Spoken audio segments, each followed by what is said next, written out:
Hello guys, welcome to a new video. Today we're going to talk about how to be a master at something and how it can help you get massive recognition and a huge amount of wealth. So let's start with a short story from Leonardo da Vinci's life. So as we all know, he's one of the best artists from his time. All his paintings sells for millions of dollars. And one of the reasons is he was a master of his time of painting. Since he was young, he used to go to his father's office and take some papers and then go to the nature and then just paint for hours and hours. Look at the nature and just admire it. And he had no teacher, he had no mentor, he had no friends to talk to. So he would just do it all from his mind. And he did it for years to an end until he became so good at it that people started recognizing it for how good he is. And this is how you can get recognition from being a master at something. When you're so good at what you do that people cannot help but recognize you and look at you and maybe ask you for a question and become students of you, that's when you know you're too good to ignore. And that's the level everyone should aim for. Also, it can help you reach high levels of wealth when you're maybe the best football player.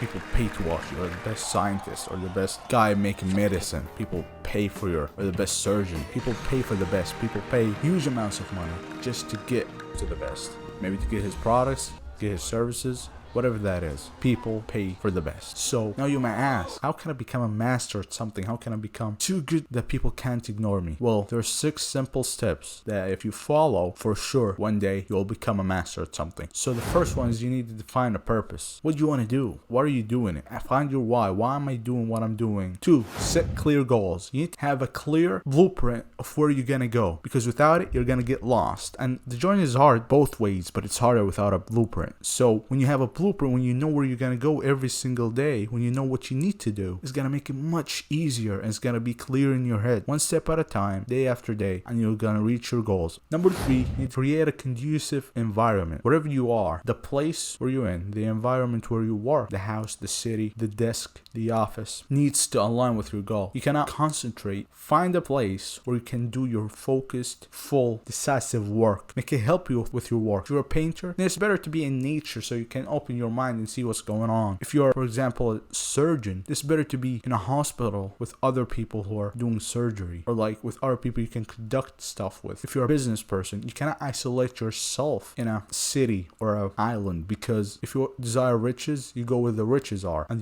they're usually in busy cities. So be in a good environment. And when we say that, I mean in the close environment and the city you're in too. Number 4, embrace routine and discipline. This goes back to number 2 with having goals. When you have goals and you have a routine of like, you know what you're gonna do tomorrow and you just follow it every single day and you're disciplined with it, then this is gonna make your goals become easier. This will help you become a master of what you're doing, because every day if you wake up at 4 a.m. and you just do your work concentrated, with no lag, with no distractions, you're gonna reach your goals faster than anyone else. You're gonna master your work because nobody's gonna stop you. You're the disciplined 4 a.m. guy. You know, that's it. Number 5, you continuously learn and adapt. Look, at the beginning, you're gonna be a beginner. You don't know anything about the field you're in. And with time, if you learn, you'll get better and better. What I noticed, this is something I learned from Hamza, is that when you work on your thing that you're trying to master, you're usually using the knowledge you have. And usually your knowledge is not that much at the beginning. So what you want to do is put as much time as you're working into learning, or maybe at least half as much. So if you're working maybe 4 hours a day, you need to at least learn in your field for 2 hours a day, because learning is a huge asset, especially as a beginner. Number 6, you need to seek feedback and iterate what you're doing. With time, you're gonna have results of the work you're doing. Review it, see it. Did I do the right thing over there? What can we do to fix it? Reviewing the work you did will give you a different perspective what to do over the next time you do it. This will help you fix the mistakes, fix the potholes you don't have, because there are things that you can't see,